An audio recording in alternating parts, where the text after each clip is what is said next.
Hi ಎಲ್ಲರಿಗೂ and welcome back. ಇವತ್ತಿಲ್ಲಿ ನಾನು ಒಂದು ಬೇಕ್ರಿ ಸ್ಟೈಲಲ್ಲಿ ಬಾಯಲ್ಲಿಟ್ಟರೆ ಕರಗುವಂತಹ ಶೇಂಗಾ ಅಥವಾ ಕಡಲೆಕಾಯಿ ಬೀಜದಿಂದ ಮಾಡಿರುವಂತಹ ಬಿಸ್ಕೆಟ್ ರೆಸಿಪಿನ ತೋರಿಸ್ತಾ ಇದ್ದೀನಿ. ಕಡಲೆಕಾಯಿ ಬೀಜದಲ್ಲಿ ಪ್ರೋಟೀನ್ ಅಂಶ ಜಾಸ್ತಿ ಇರೋದ್ರಿಂದ ಇದನ್ನು ಪ್ರೋಟೀನ್ ಬಿಸ್ಕೆಟ್ ಅಂತ ಬೇಕಿದ್ರೆ ನಾವು ಕರಿಬೋದು. ಇಲ್ಲಿ ನಾನು 1 ಕಪ್ ಆಗುವಷ್ಟು ಹುರಿದು ಸಿಪ್ಪೆ ತೆಗೆದಿರುವಂತಹ ಕಡಲೆಕಾಯಿ ಬೀಜನ ಮಿಕ್ಸಿ ಜಾರ್ಗೆ ಹಾಕ್ಕೊಂಡಿದ್ದೀನಿ. ಇದಕ್ಕೆ 1/4 ಕಪ್ಪಷ್ಟು ಸಕ್ಕರೆನ ಕೂಡ ಸೇರಿಸಿದ್ದೀನಿ. ಇಲ್ಲಿ ಸಕ್ಕರೆ ನೀವು ನಿಮ್ಮ ರುಚಿಗೆ ಅನುಗುಣವಾಗಿ ಹೆಚ್ಚು ಕಮ್ಮಿ ಮಾಡ್ಕೊಳ್ಬೋದು. ಇದನ್ನು ನಾನು ಈ ರೀತಿ ಗ್ರೈಂಡ್ ಮಾಡ್ಕೊಳ್ತಾ ಇದ್ದೀನಿ. ನೀರು ಹಾಕ್ಕೊಳ್ಬಾರ್ದು, ನೀರು ಹಾಕ್ತೇನೆ ನೀವು ಗ್ರೈಂಡ್ ಮಾಡಬೇಕು.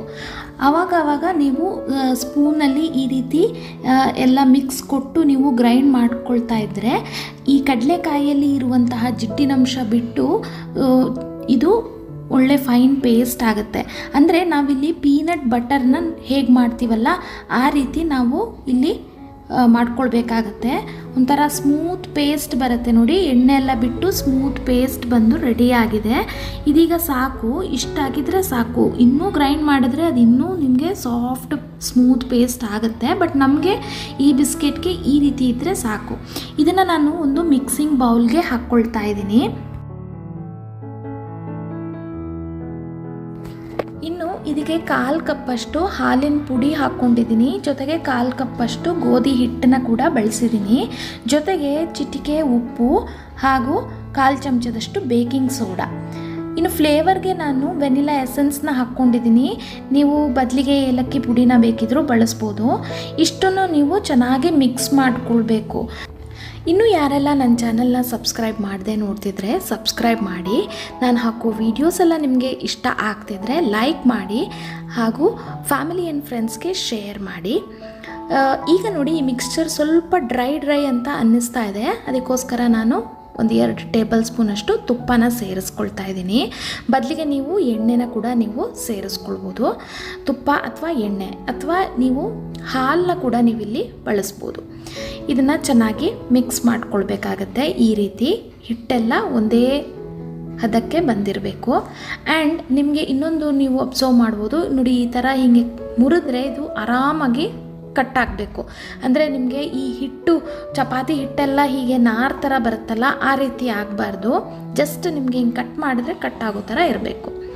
ಇನ್ನು ಸಣ್ಣ ಸಣ್ಣ ಉಂಡೆಗಳಾಗಿ ತಗೊಂಡು ನಾವು ಇದಕ್ಕೆ ಬಿಸ್ಕೆಟ್ ಆಕಾರದಲ್ಲಿ ಕೊಡಬೇಕಾಗತ್ತೆ. ನೀವು ಸ್ಕ್ವೇರ್ ಮಾಡ್ಬೋದು ಅಥವಾ ಈ ರೀತಿ ರೌಂಡಾಗಿ ಕುಕೀಸ್ ಆಕಾರ ಕೂಡ ನೀವು ಕೊಡ್ಬೋದು. ತುಂಬ ತೆಳು ಮಾಡಬೇಡಿ, ಸ್ವಲ್ಪ ಈ ರೀತಿ ಇದ್ದರೆ ಇದು ಪರ್ಫೆಕ್ಟ್ ಆಗಿದೆ. ಇದನ್ನು ನಾನು ಬಟರ್ ಪೇಪರ್ನಲ್ಲಿ ಇಟ್ಕೊಳ್ತಾ ಇದ್ದೀನಿ.